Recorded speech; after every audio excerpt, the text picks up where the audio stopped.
Bismillahirrahmanirrahim. Assalamualaikum warahmatullahi wabarakatuh. Alhamdulillahirabbil alamin. Allahumma sholli ala Muhammad wa ala ali Muhammad. Saudara-saudaraku yang dimuliakan oleh Allah, kita lanjutkan ya pemahaman tentang ayat-ayat Allah yang saat ini kebetulan berada di posisi Quran surat Al-Baqarah. Dan semoga pendekatan dengan intelijen kolbu menjadikan kita lebih bisa memaknai dan mudah untuk mengaplikasikan atas apa yang Allah terangkan di dalam firman-Nya. Amin. Saudara-saudaraku yang dimuliakan oleh Allah, pada saat kita merenungi ya Quran surat Al-Baqarah ayat 4, maka di situ ada kata kuncinya, yakni sebuah keyakinan keimanan kita kepada hari akhirat sebagai kunci di mana kita nanti lebih mudah terangsang, terpacu ya, dan menjadikan prioritas terhadap pilihan Al-Quran sebagai pilihan hidup di dalam menyelesaikan persoalan hidup, yang nanti akhirnya menjadikan kita juga mengimani semua kitab-kitab yang telah Allah pernah turunkan. Jadi sekali lagi kunci itu ada pada keimanan kita akan hari akhirat ya, keimanan kita kepada hari akhirat.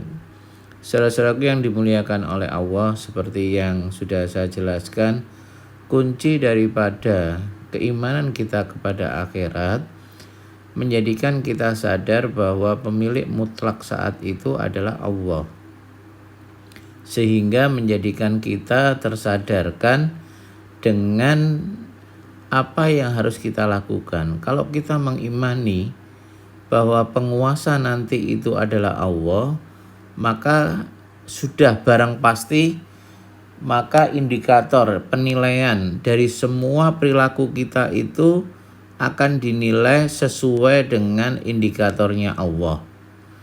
Oleh karena itu, dengan kita meyakini dan mengimani hari akhir dan menjadikan indikator kehidupan kita dengan indikator Allah, dan Allah meletakkan indikator itu pada dua sisi. Sisi pertama adalah aturan Allah itu jelas sudah berada di dalam Al-Quran.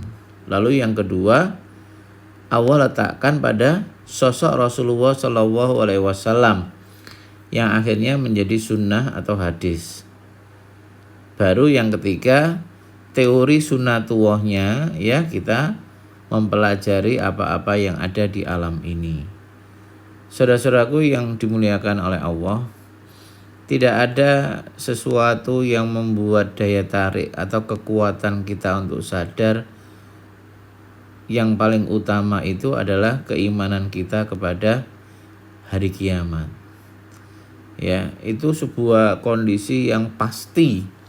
Kalau kita memastikan kita itu bakalan menjumpai ya keadaan di hari kiamat, kalau kita dapat hidayah Allah, mestinya kita terus mengejar semua hal yang mengarah kepada kesiapan kita untuk di hari akhir, hari kiamat. Kesiapan kita harus kita siapkan di situ. Makanya orang yang kalbunya hidup, yang mengimani hari kiamat itu dengan benar, maka kondisi komponen kolbunya itu menjadi komponen yang sangat lembut di dalam mensikapi kehidupan ini. Karena apa? Ya, kolbunya itu akan mencerminkan, membimbing otaknya agar melakukan perbuatan itu selembut yang Allah lakukan kepada hambanya. Mengapa saya katakan seperti itu? Ya, Allah itu maha kuasa. Allah itu menguasai kita.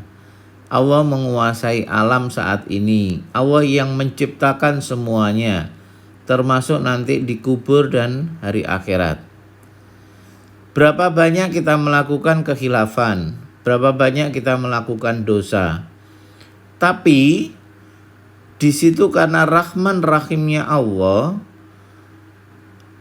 itu lebih kuat memberikan kasih sayangnya kepada seluruh ciptaannya, khususnya manusia. Ya.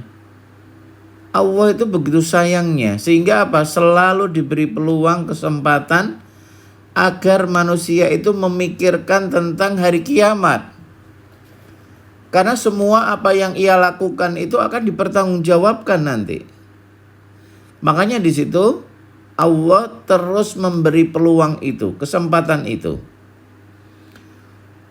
Karena Allah itu tidak suka menyalahkan, tidak suka untuk untuk menghukum, maka terus Allah memberi kesempatan itu.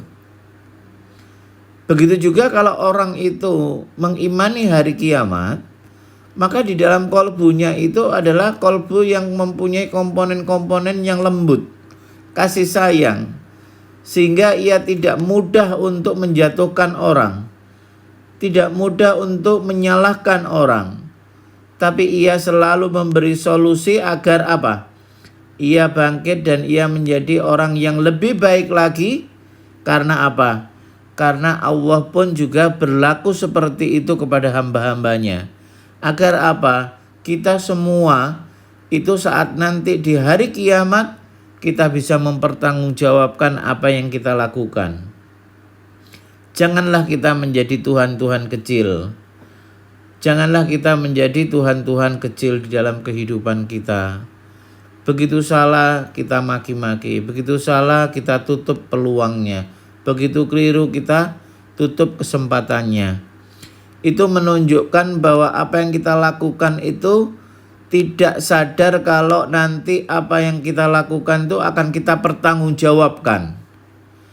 Andai kata kita membatasi kebaikan orang karena kekhilafan orang, lalu bagaimana saat nanti Allah menanyakan kepada kita, wahai si fulan, kenapa engkau marah kepada dirinya? Mengapa engkau menghujat dirinya?